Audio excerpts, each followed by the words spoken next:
Kelihatannya sih, padang gurun itu tenang-tenang aja. Tapi di dalam hati orang-orang, lagi ada badai yang mulai muncul. Di pusat kekacauan itu, ada Korah, seorang Lui yang tugasnya ngelayanin di kemah suci. Tugasnya sebenarnya udah terhormat banget, tapi Korah pengen lebih. Dia mulai bisik-bisik. Kenapa sih Musa sama Harun ngerasa paling hebat? Bukannya kita semua umat yang kudus? Dia nggak sendirian. Datan, Abiram, sama 250 pemimpin penting lainnya ikutan berontak. Mereka nantangin Musa.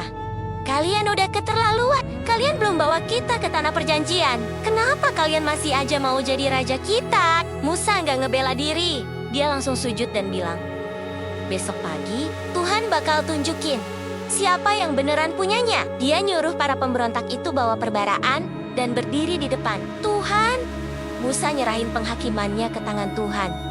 Besoknya, 250 pemimpin itu udah siap. Suasananya tegang banget. Sunyi sepi. Terus Tuhan berfirman, pergi jauh-jauh dari tenda orang-orang jahat ini. Pas orang-orang mundur, tiba-tiba tanah di bawah kaki para pemberontak itu pecah. Bumi buka mulutnya dan nelan mereka hidap-hidap. Keluarga mereka, harta mereka, semuanya. Terus, api keluar dari Tuhan dan ngebakar 250 orang yang lagi bawa perbaraan itu. Tuhan kasih lihat dengan jelas, kepemimpinan itu bukan jabatan yang bisa direbut, tapi panggilan yang ditentuin sama dia.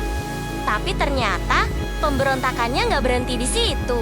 Besok paginya, orang-orang malah ngedumel lagi. Kalian udah bunuh umat Tuhan, teriak mereka ke Musa.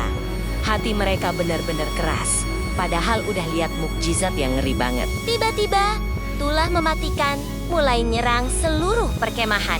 Orang-orang mulai tumbang satu persatu. Musa teriak, Harun, cepat ambil perbaraan kamu dan lari ke tengah-tengah umat. Harun lari ke tengah kerumunan, berdiri di antara orang yang hidup dan yang mati. Pas asap kemenyan itu naik, tulah itu berhenti. Tapi sedihnya, 14.700 orang udah keburu mati. Buat nyelesain masalah ini selamanya, Tuhan nyuruh setiap suku bawa tongkat.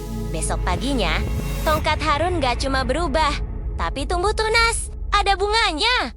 Bahkan ada kacang amandel yang udah matang. Kehidupan benar-benar muncul dari sepotong kayu mati. Korah diingat karena pemberontakannya. Tapi Musa diingat sebagai perantara yang lari demi nyelamatin orang-orang yang udah nyerang dia.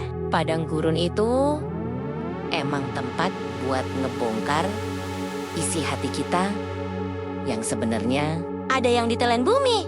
Tapi ada juga yang lari buat berdiri di antara hidup dan mati. Posisi kamu lagi di mana sekarang? Di cerita selanjutnya, air mulai habis lagi. Musa emosi sampai mukul batu. Dan satu pilihan ceroboh itu bikin dia harus bayar mahal.